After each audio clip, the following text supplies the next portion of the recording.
Basic medical sciences, welcome. In this video, we are going to talk about the diseases of the optic nerve. Now, this video is going to be very long, so I will put a timestamp in the video description so that if you want to cover a specific thing, for example, component number 6, you can just click on that timestamp and watch that component only, right? Because I just want to put everything in one place. So in this video, we are going to talk about ophthalmoscopic picture of the optic disc. That's the first thing.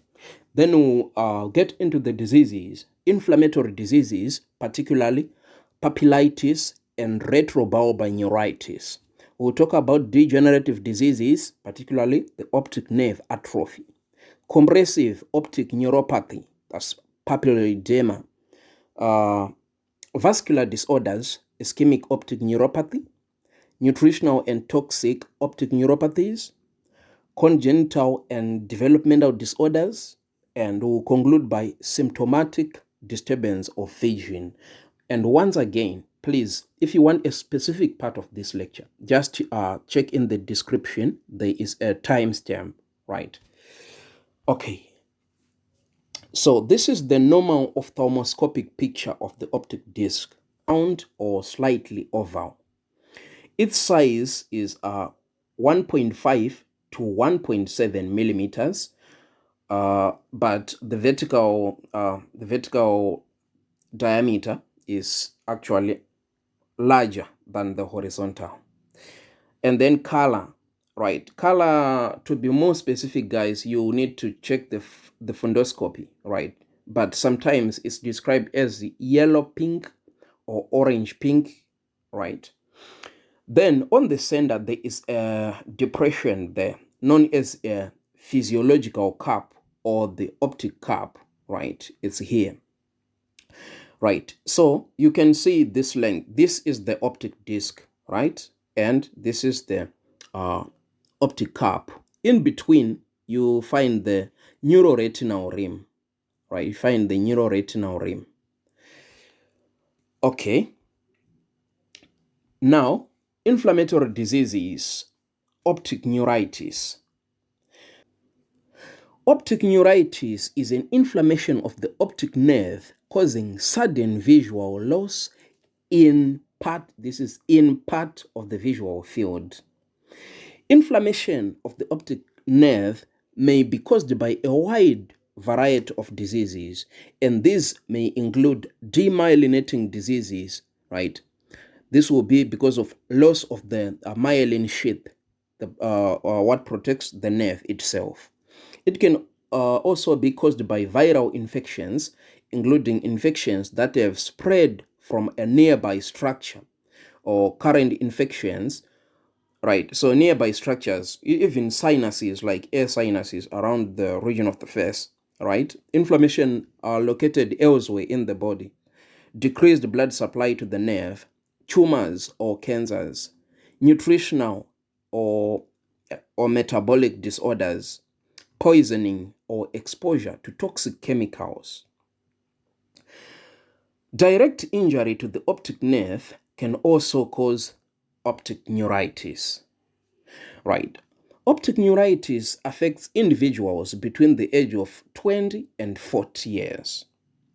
And more than 75% of those affected are women, and 85% are Caucasians. The condition is usually unilateral rather than bilateral. It may affect some part of the nerve and disc within the eyeball, that's papillitis. Or it can affect the optic disc and the surrounding temporal retina. It will be neuroretinitis. Or a portion of the optic nerve behind the eyeball, retrobulbar optic neuritis, right? So neuroretinitis, we'll talk about it in the diseases of the retina, right? So in this video, we will only talk about papillitis and retrobulbar optic neuritis, right? So these inflammatory diseases can be classified into two: ophthalmoscopic and etiological, right? So ophthalmoscopic, I already told you, retrobulbar neuritis, papillitis, and neuroretinitis. Etiological classification, there will be demyelinating, para-infectious, infectious, and non-infectious diseases. Demyelinating diseases are actually most common, and there will be disruption of nerve conduction. Para-infectious may follow a viral infection or after immunization. Infectious may be sinus-related, syphilis, herpes, etc. And non-infectious can be because of sarcoidosis or systemic lupus erythematosus. Right. Papillitis. What is papillitis? Papillitis is an inflammation of the optic nerve head. That's the papilla or the optic disc, which I showed you in the beginning, associated with rapid loss of vision. What are the causes of papillitis? Right. So it can be caused by demyelinating diseases such as multiple sclerosis and encephalomyelitis. Right. Viral or bacterial infections such as poliomyelitis, measles, pneumonia, or meningitis, etc. Papillitis can be caused by nutritional or metabolic disorders such as diabetes, pernicious anemia, and hyperthyroidism. It can also be caused by secondary complications of other diseases and reactions to the toxic substances such as methanol, quinine, salicylates,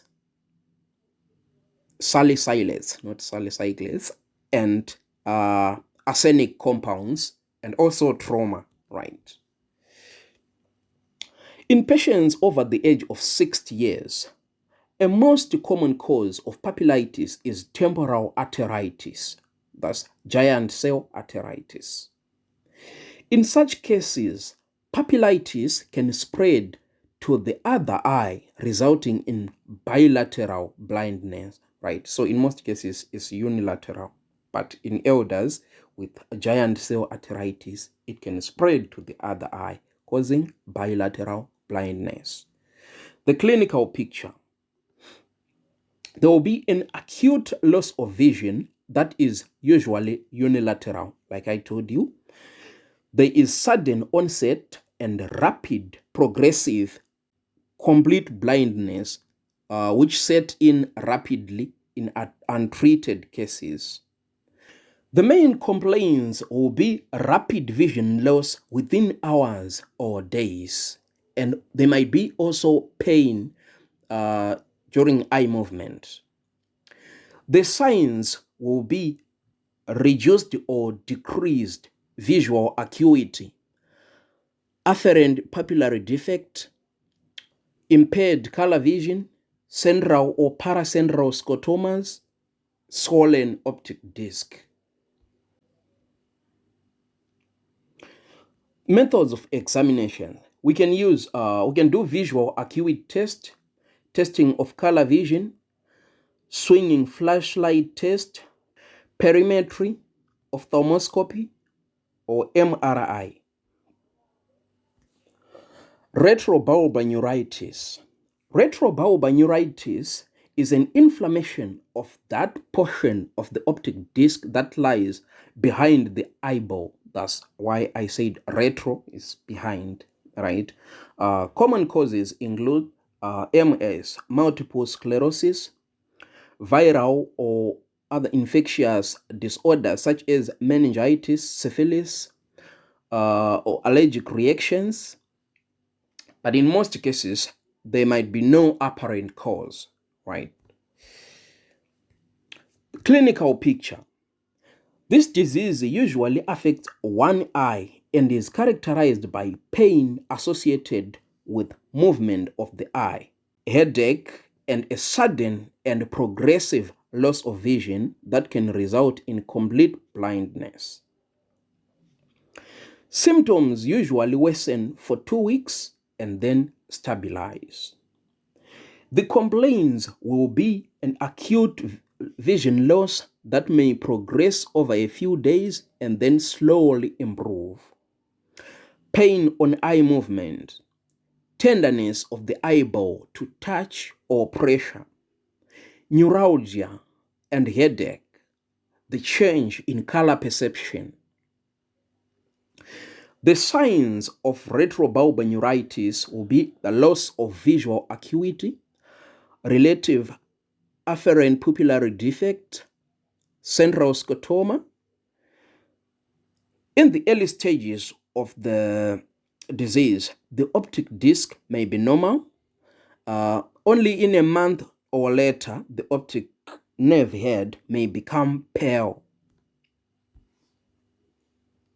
Methods of examination, again, visual acuity test, color vision evaluation, swinging flashlight test, perimetry, ophthalmoscopy, or MRI. Right, so this fact is very important. In retrobulbar neuritis, the patient sees nothing due to central scotoma, and the ophthalmologist sees nothing as the fundus appears normal. Right, so the fundus will appear normal. Maybe later it will become pale, maybe a month or later, but initially when the patient will have other complaints, the ophthalmologist will not see anything. Right, so these are some of the differences between the retrobulbar neuritis and papillitis. Here there is also neuroretinitis, but for now I want you to ignore it. Right, I told you we will cover it later in diseases of the retina. Right, so only these two. So the optic nerve affected is behind the eyeball, retrobulbar neuritis. And in papillitis, the optic nerve head is affected. In retrobulbar neuritis, the optic disc appears normal. And in papillitis, there can be hyperemia and edema of the optic disc, maybe with a peripapillary flame-shaped hemorrhages. Right, retrobulbar neuritis usually occur mostly in adults, and papillitis is most commonly in children. Right, and on retrobulbar neuritis is most common in individuals with multiple sclerosis. Right. How do we treat these two conditions? Treatment of papillitis and retrobulbar neuritis is just the same, right? So treatment is directed towards the underlying cause of papillitis, right? So I made this one specifically for papillitis, but it's the same thing. That is why it is important to have a full medical exam when vision loss and pain do occur. There are two stages of treatment, right? There is immediate, that's even before we identify the specific etiology responsible, and then there is etiological, when we know the actual cause, right? So the treatment is primarily glucocorticoids, right? We use glucocorticoids. Then if MRI of the brain shows lesions of multiple sclerosis, the patient should receive immediate intravenous methylprednisolone for 3 days, followed by oral prednisolone. Other treatment is symptomatic and supportive, right? So this will include antibiotic therapy, if the etiology is bacterial origin, or antivirals if we are talking about the viruses. There can be also combined therapy, which will be focused on these 4 things, right? Firstly, to normalize the blood flow in the small vessels, right? So this will need anticoagulants. Another aim is to accelerate the process of metabolism, to restore damaged nerve tissues, right? So we need biogenic stimulators, immunostimulatory agents, enzymes, and osmotherapy. To improve the visual functions, we can prescribe like neuroprotective agents, vitamin B complexes in most cases, like B1, B6, B12. They are very important. And we can also give vitamin C. What is the prognosis of neuritis? Right, so it depends with the underlying disorder. The patient's eyesight often returns to normal without treatment in about 2 to 3 weeks. People who have recurring attacks of papillitis or retrobulbar neuritis often suffer permanent vision loss. The complication can be optic nerve atrophy with partial or total vision loss. Prophylaxis is timely and adequate treatment of the disease, which can cause the development of optic neuritis, regular examination by an ophthalmologist, healthy lifestyle, regular checkups by specialists, right? So these are some of the things which you can do, right? Next, degenerative diseases, that's optic nerve atrophy. Optic nerve atrophy or optic atrophy is damage to the optic nerve resulting in its degeneration or destruction. Optic nerve atrophy is not actually a disease, but rather a sign of a potentially more serious condition that can cause decreased vision, including blindness. What are the causes of optic nerve atrophy? The causes include glaucoma, vascular disorders, inflammation, degenerative and compressive disorders, toxins or nutritional deficiencies, syphilis, trauma, and systemic disorders. This condition can also be caused by diseases of the brain and central nervous system, such as brain tumor, multiple sclerosis, or even a stroke.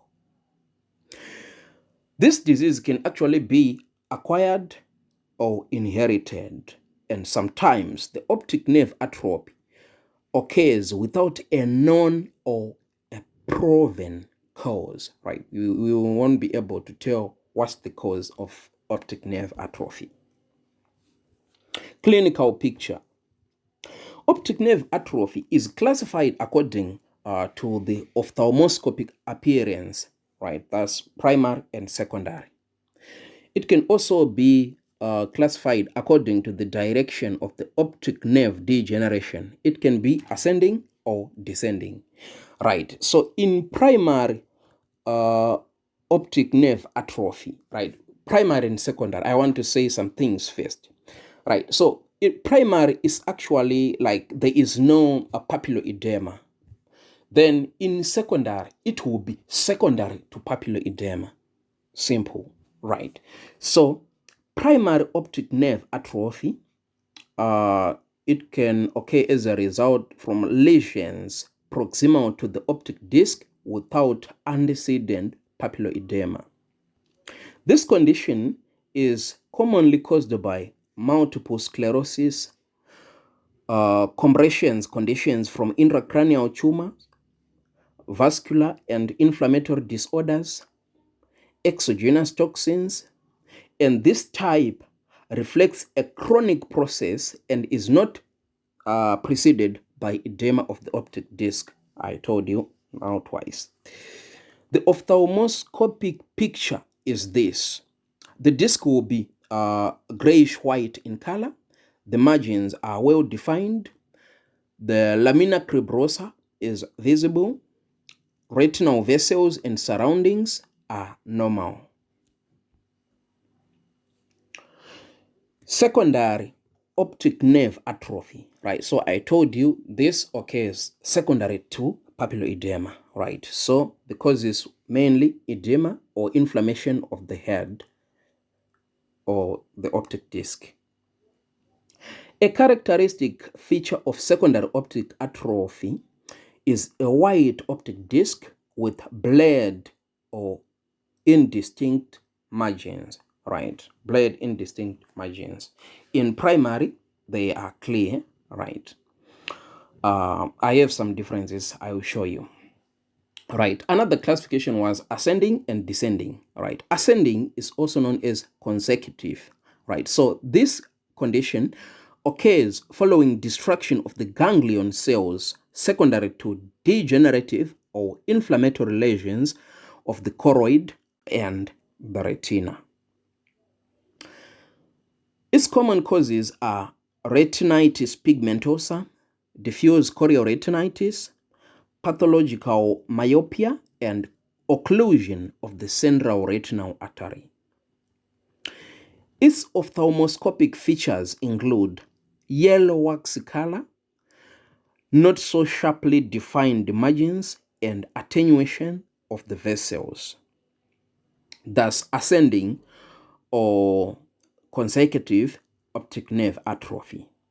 Descending optic nerve atrophy, the lesion is located posterior to the lamina cribrosa in the retrobulbar or in the cranium, right? So the location will be retrobulbar or cranial.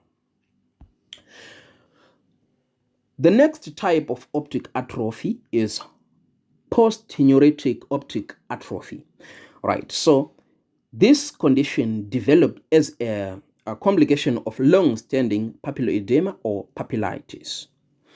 The disc looks dirty white in color and its edges are blurred. The physiological cap is obliterated.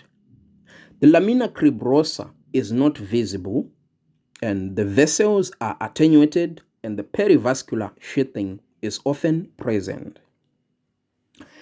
Glaucomatous optic atrophy. Right, this condition results due to the effect of raised intracranial pressure, and it is characterized by deep and wide cupping of the optic disc and nasal shift of the vessels. You can check the playlist and watch glaucoma videos. We covered almost all of them.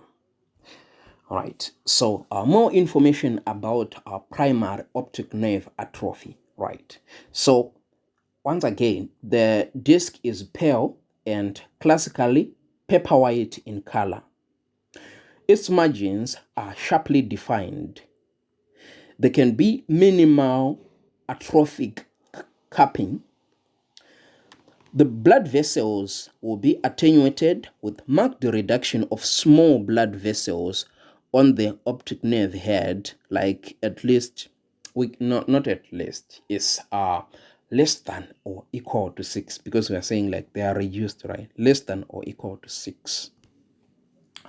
Okay, that's primary. Secondary. In secondary optic nerve atrophy, the disc will be pale with dirty gray color, blurred margins.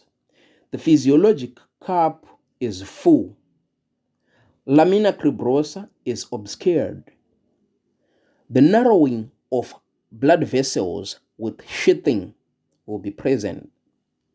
Gliosis over the disc surface extending towards the peripapillary retina, right? So this is the secondary optic atrophy, right? And this is the primary, of course. All right. What will be the complaints of the patient with optic nerve atrophy? Right, so the complaints are reduced visual acuity, blurred vision, decrease in sharpness and clarity of vision. The colors may seem faded and the patient may have difficulties with peripheral vision. Signs of optic nerve atrophy. The optic disc is pale, right? I showed you this. So to help elicit this sign, the comparison with the fellow eye may help, right? So you can compare the two eyes. There is usually a reduction of the small blood vessels crossing the surface.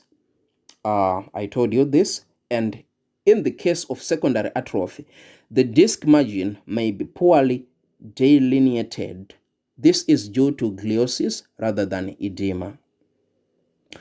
Where the atrophy is glaucomatous in origin, disc cupping will also be present.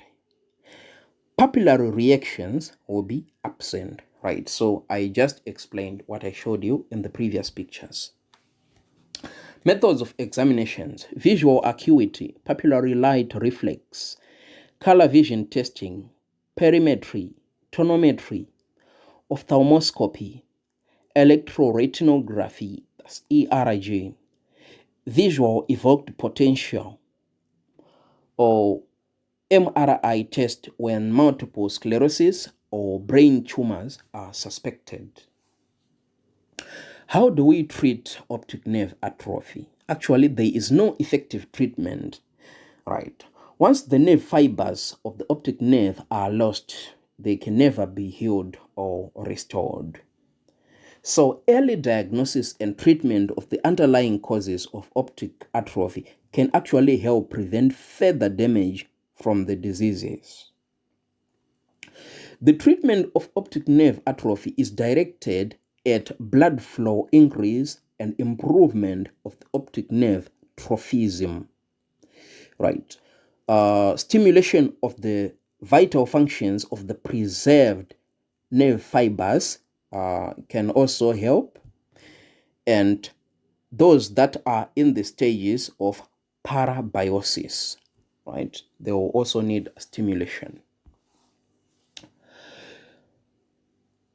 Treatment can also include stem cell, right? There are some researches saying like stem cells can actually help in optic nerve atrophy. Vitamin B complexes, I told you, they are neuroprotective. Nicotinic acid and other vasodilators.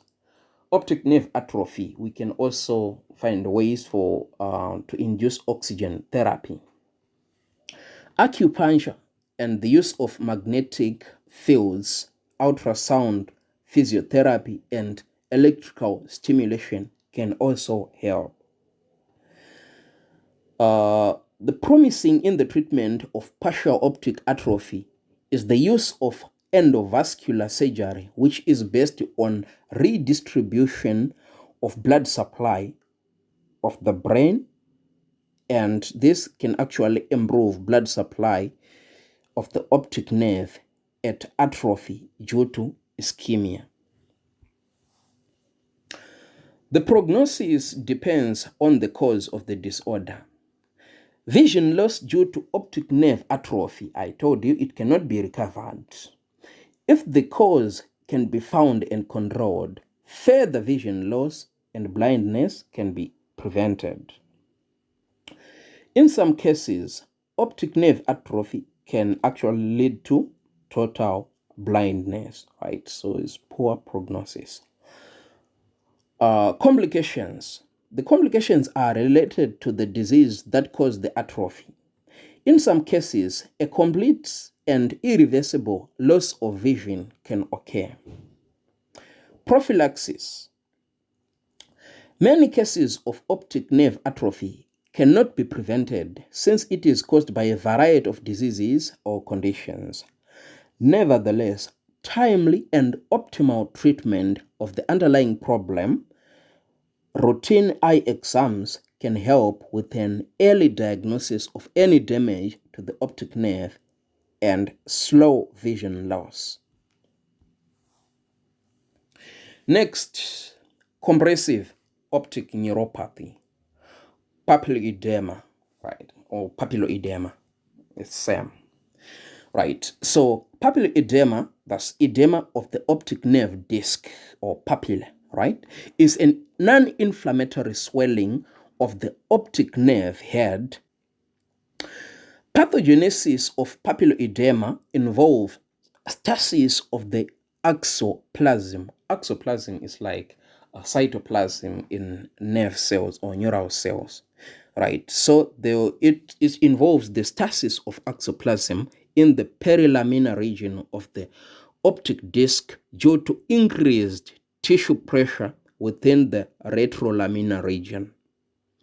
What causes papilledema? right? Is lesions and tumors in the central nervous system, malignant hypertension, intracranial hemorrhages, hydrocephalus,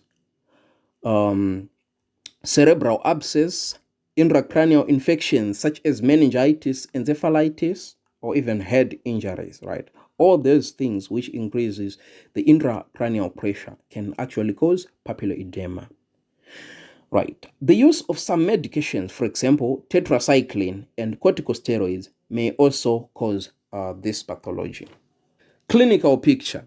As a rule, papilloedema is bilateral and is usually not associated with significant loss of central vision or visual field unless if it continues untreated for a very long period. In early stages, vision remains normal, but the patient notices temporary blurring of vision, which can last for seconds. Another most common early visual finding is enlargement of the blind spot. Color vision and papillary exam are often normal. If the disease progresses, the vision loss is gradual and painless. It's not sudden and it's not associated with pain. Complaints.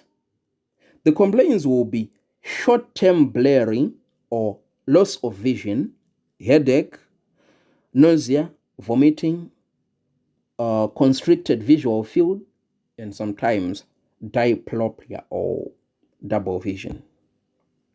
What are the signs of papilloedema?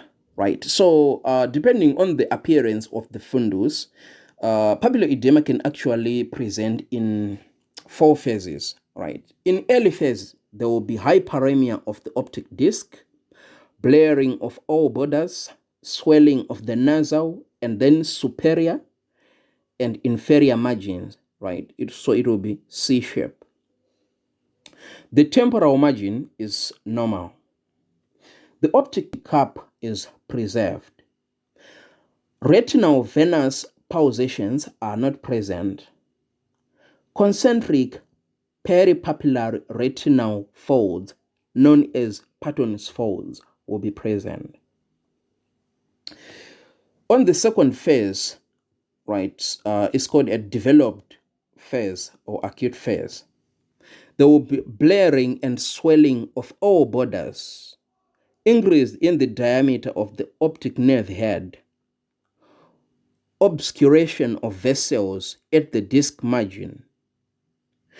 The color of the optic nerve is grayish red. The third stage, chronic phase. In this stage, there will be significant swelling of the entire nerve head, blurring of all the borders. The disc appears pale. The cup may be obscured. The veins are dilated and tortuous. In the fourth phase, the disc will be gray, right? So a gray disc that loses its central cup, right? There will be a loss of the cup. The vessels can be obscured, right? But not completely on the disc surface, and the margins will be lost. With time, the disc may develop small glistering and crystalline deposits. Blurring of the optic margin in papilloedema first of all involves the nasal, followed by the superior and then inferior margin, and lastly temporal margin, right? I just wanted to repeat this point, right? So temporal is usually normal. Nasal, that's what happens first, and then is followed by superior and inferior margin, right? So it will make a C. Right, so this is the differential diagnosis of papillitis and papilloedema. Right, so we'll be base our differential diagnosis on visual acuity, the pupil, the visual fields, color vision, and the sight. Right, so Papillitis, during papillitis, the visual acuity will be reduced, but in papilloedema, it will be normal. The pupillar response to light will be poor in papillitis, but in papilloedema, it will be normal. Visual field, there will be central scotoma in papillitis, but in papilloedema, it can be normal, right, and increased blind spot. Color vision, in papillitis, it can be defective, but in papilloedema, it's normal. Then, based on the site, papillitis is usually unilateral, and papilloedema is usually bilateral. Right, so this is how the eye with papilloedema looks like, right? But let's look at the normal eye, right? So the physician will look through the ophthalmoscopy, right? You can see the normal optic disc here. But in a patient with papilloedema, you can see the bulging of the optic disc, right? So it looks like this. Okay, I have another view. So you can see the patient with papilloedema, right? The disc we have a blurred margins, right? And if you look on the normal optic disc, it's sharp. The margins are actually sharp. Here, they are blurred. How do we treat papilloedema? The treatment of papilloedema is primarily focused on the treatment of the underlying cause of the increased intracranial pressure. If a mass is present, primary therapy should be directed towards that, reducing or removing that mass. If the papilloedema is caused by medications like tetracycline, vitamin A analogs, etc., they should be discontinued. Hydration and osmotherapy combined with a weight reduction program may be useful in cases of papilloedema that is caused by an abnormally high production of the cerebrospinal fluid. Corticosteroids have been shown to be effective in relieving the symptoms in some patients with papilloedema caused by inflammatory disorders. There are some alternative treatments, right? So they include acupuncture, aromatherapy, hydrotherapy, massage, herbal remedies. Once the intracranial pressure has been normalized, the papilloedema will actually resolve within weeks or months. With prompt medical care of the underlying cause of the papilloedema, a patient will not have permanent damage to the vision. However, prolonged papilloedema can result in damage of the optic nerve, which could lead to blindness. Complications. If left untreated, papilloedema may eventually lead to permanent blindness. Prophylaxis. Preventing papilloedema is only possible if the underlying condition causing papilloedema can be found. So treatment of this underlying condition may prevent recurrences of papilloedema. Next, we will talk about vascular disorders, particularly ischemic optic neuropathy. Ischemic optic neuropathy is a damage to the optic nerve resulting from insufficient blood supply, right? So this condition is sometimes known as stroke or infarct of the optic nerve, right? So what causes this condition? This condition, firstly, it most commonly occurs in people over the age of 55. And most ischemic optic neuropathy is unilateral. Bilateral sequential cases occur in about 20%, but bilateral simultaneous involvement is uncommon. This pathology can be caused by inflammatory disorders of the arteries that typically affects the temporal artery, thus giant cell arteritis. Thus, non-atherite ischemic optic neuropathy, or by cardiovascular diseases such as hypertension, atherosclerosis, hypotension, diabetes, rheumatoid arthritis, right? So that those will be non-atherite ischemic optic neuropathy. I will tell you the differences. Don't worry about that. Clinical picture. Ischemic optic atrophy may be of two types depending on the part of the optic nerve involved. Firstly, the anterior ischemic optic neuropathy. This is actually caused by acute ischemia of the anterior part of the optic nerve, that's the optic head, which is mainly supplied by the posterior ciliary arteries. This results in severe loss of vision and inferior visual field defects, a pale swollen optic disc with peripapillary hemorrhages. Right, so that's the anterior ischemic optic neuropathy. Posterior ischemic optic neuropathy. This is actually less common and occurs due to ischemia of the posterior part of the optic nerve located some distance behind the eyeball. Impairment of visual acuity in ischemic optic neuropathy may vary from slight with corresponding decrease in color to no light perception.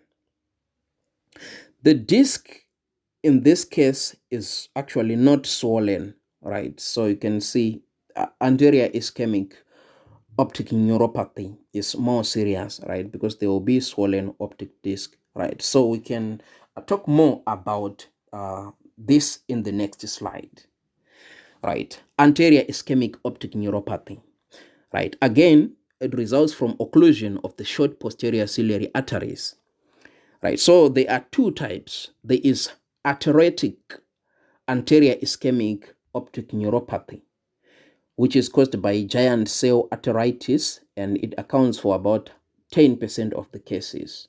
Then non-athertic anterior ischemic optic neuropathy, that's 90% of the cases, and the exact cause is actually unknown. The risk factors include structural crowning of the disc with small cap, cataract surgery, hypertension, diabetes mellitus, smoking, hyperlipidemia, and drugs such as Viagra. All right, okay, so here if you look on the left, this one is non-athertic anterior ischemic optic neuropathy, right? And you can see the hyperemic disc with swelling and flame-shaped hemorrhages. On the right, you can see the overall pallor with a peripapillary cotton wool spot, right? So this one is the athertic anterior ischemic optic neuropathy, right? Right, what are the main complaints of a patient with ischemic optic neuropathy? Right, so there will be rapid and painless vision loss, right? The vision loss is painless and is rapid. It can happen over minutes, hours, or days. The signs includes the following. In case of anterior ischemic optic neuropathy, an affected papillary defect is present. The optic disc is pale and swollen. The disc margins are blurred, and there may be multiple hemorrhages. In case of posterior ischemic optic neuropathy, the ophthalmoscopic picture may be normal and reveal only atherosclerotic changes of the retinal vessels. And for examination, ophthalmoscopy, perimetry, Doppler, CT, or MRI. Treatment, how do we treat this condition? Treatment of ischemic optic neuropathy must be complex, taking into account the overall vascular pathology, coagulation status, and lipid metabolism, because main conditions are actually atherosclerosis. With simultaneous intensive treatment of the underlying disease, ischemic optic neuropathy is treatment of the underlying disease. Ischemic optic neuropathy is treated with vasodilators, thrombolytics, corticosteroids, neurotrophic drugs, vitamins, vitamin B complexes, right? I told you about them, B1, B2, B12, etc. Various types of fiber optic nerve stimulation can also help in this case. Targeted therapy of ischemic damage to the optic nerve is actually developing, and it usually involves the use of special vascular catheters for endovascular drug administration directly to the lesion. What is the prognosis of this condition? Right. So, for the atteretic variety, right, there is actually no effective treatment, and most of the patients will lose vision and it cannot be recovered. But in non-atteretic cases, up to 40% of the patients spontaneously recover some useful vision. The complications, definitely irreversible loss of vision. Prophylaxis. Ischemic optic neuropathy can be prevented by optimal management of the underlying problem. Next will be nutritional and toxic optic neuropathies. Is a damage of the optic nerve that results from nutritional deficiencies, some medications, and toxins or poison substances, and this causes what? Gradual or sudden visual loss, right? So etiology. Most common optic neuropathy from poison toxin is called tobacco alcohol amblyopia, and it is thought to be caused by cyanide from tobacco smoking. Other toxins are methanol, right, wood or methyl alcohol, ethylene glycol, antifreeze, very dangerous, cyanide, lead, etc. Nutritional optic neuropathy, sometimes called nutritional amblyopia, typically involves deficiencies in vitamin B12, cobalamin, vitamin B1, this one is B1 thiamine, and vitamin B2, riboflavin, vitamin B9, folic acid. Nutritional optic neuropathy is clearly more common among tobacco and alcohol abusers. Clinical picture of the patients with nutritional or toxic optic neuropathies. The visual loss is painless, bilateral, and simultaneous, though the involvement can be asymmetric in acute phase. There is usually no relative afferent pupillary defect, since the disease is almost always bilateral and symmetric. Most patients will present with normal appearing optic disc in the early stages. Optic disc edema may be seen in some toxic optic neuropathies. In chronic stages, papillomacular bundle loss and optic atrophy, especially temporal atrophy, can develop, right, in chronic stages. Bilateral central or secocentral scotomas with preservation of the peripheral visual fields are characteristics of these optic neuropathies, right? It's bilateral central or secocentral scotomas with preservation of the peripheral visual fields, right?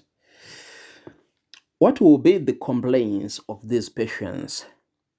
Patients complain of painless, progressive, bilateral, symmetric visual loss, changing in color perception, or seeing faded colors. In some cases, methanol ingestion patients may develop no perception of light. So, what will be the signs? Optic disc may appear normal, swollen, or hyperemic in the early stages. Temporal pallor of the optic disc is seen in later stages. The pupils usually demonstrate a normal response to light. In those who are practically blind, the pupils will be dilated with a weak or absent response to light. Visual field shows a central or secocentral scotoma, right? I told you this. Now, how do we treat patients with nutritional and toxic optic neuropathies? The first step in managing toxic optic neuropathy is to remove the offending agent. This may cause some reversal of the process, especially if removed early in the course of optic nerve dysfunction. For nutritional optic neuropathies, improved nutrition is essential, right? We need supplements of those deficient vitamins, for example.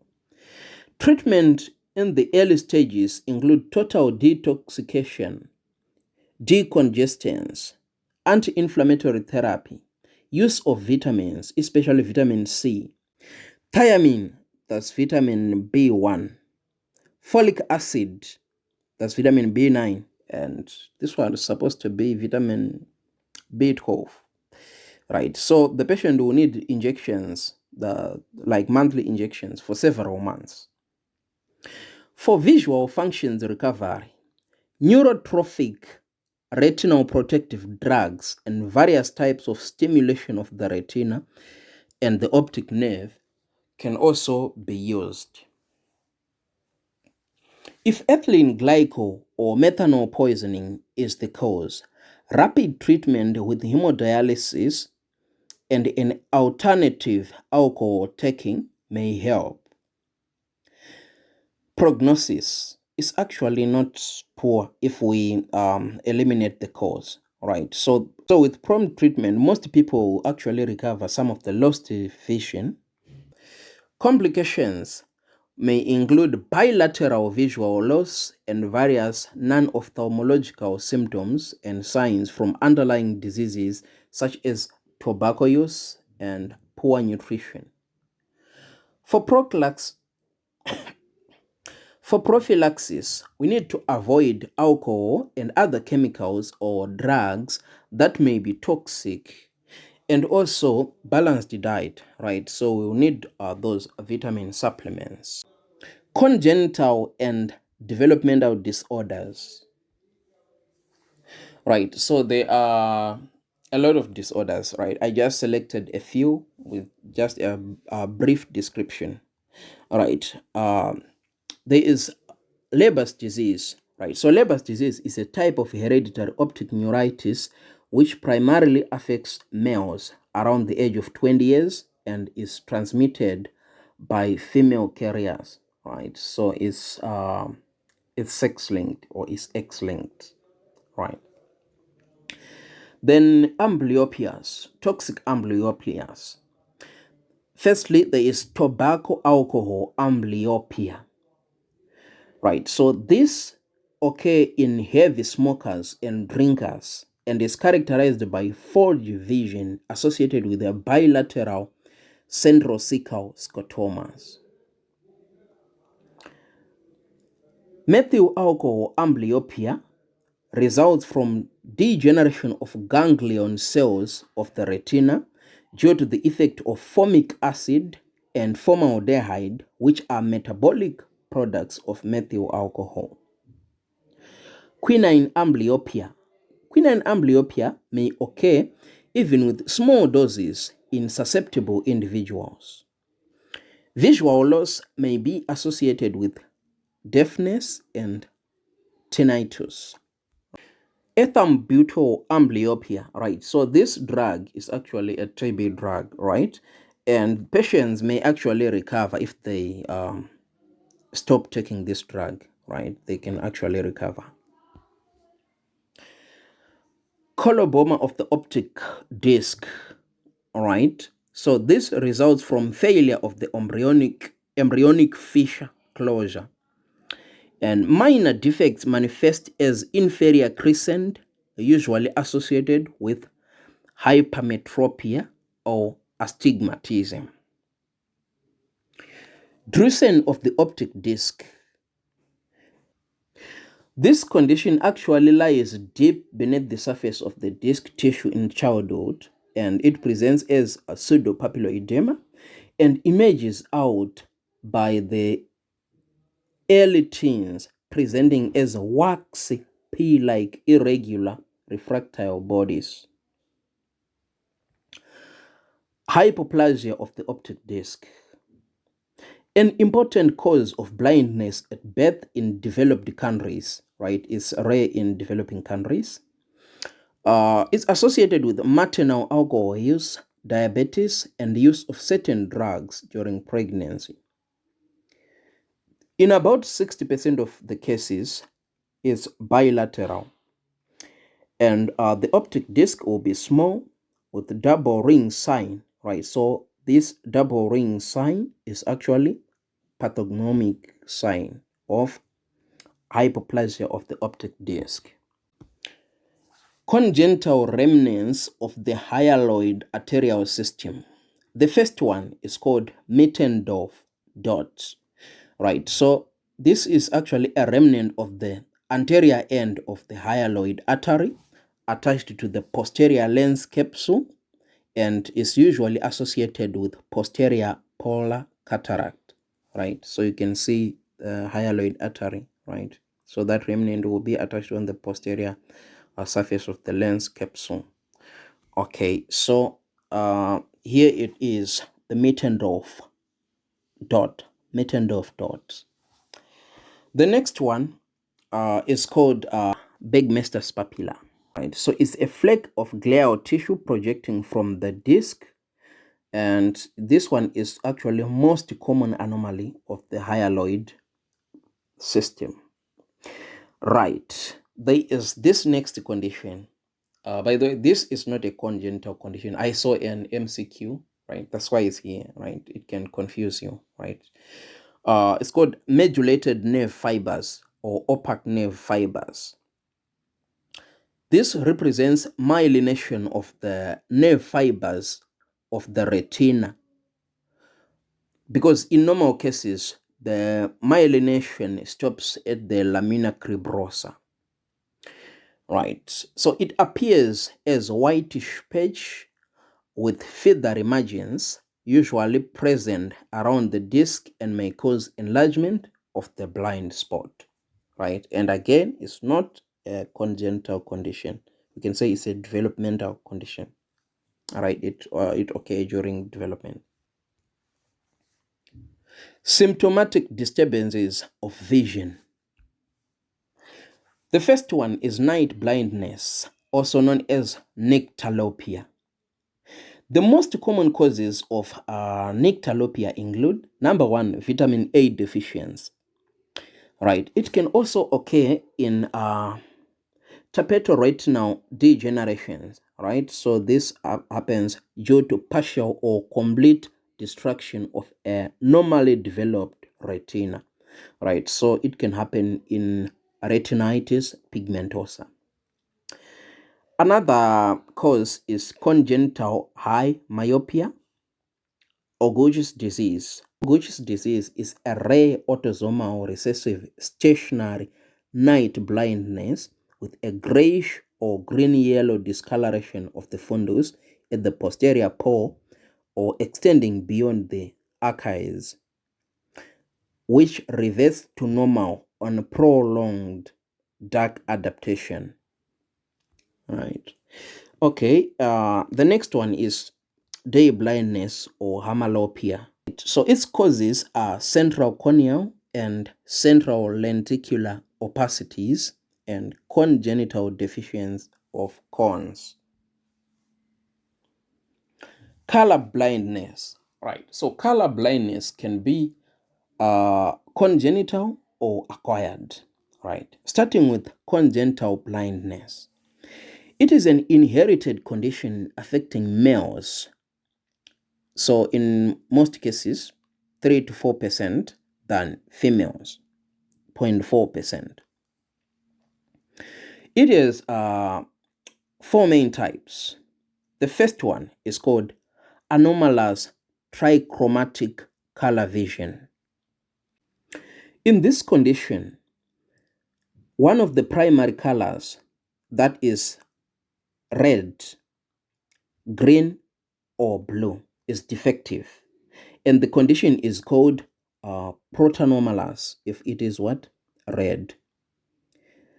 Deuteranomalous if it is green, or tritanomalous if it is blue, right?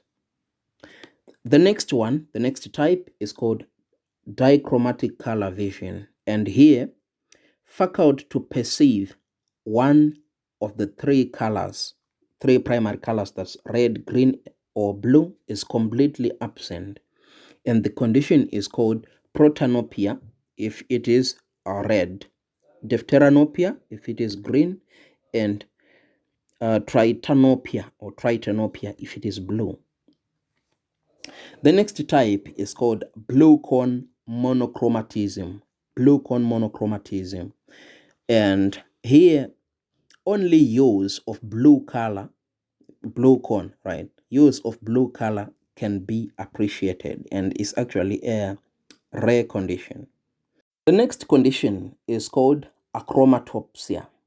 Achromatopsia refers to total color blindness. It is an extremely rare condition occurring due to congenital absence of cones, like all of them. If you know rods and cones, rods for night, black and white or scotopic vision, and then cones are for color vision. Therefore, this condition is associated with day blindness and nystagmus. That was congenital color blindness. In acquired color blindness, this can actually occur due to damage of the macula or optic nerve, where red, green discrimination is particularly affected. Acquired blue color defect may occur in old age due to increased sclerosis of the crystalline lens. Thank you so much for sticking around. If you like this video, please give it a thumbs up. And if you feel that the information we are giving right is actually useful to you, you can subscribe so that you won't miss any of our latest videos. See you around.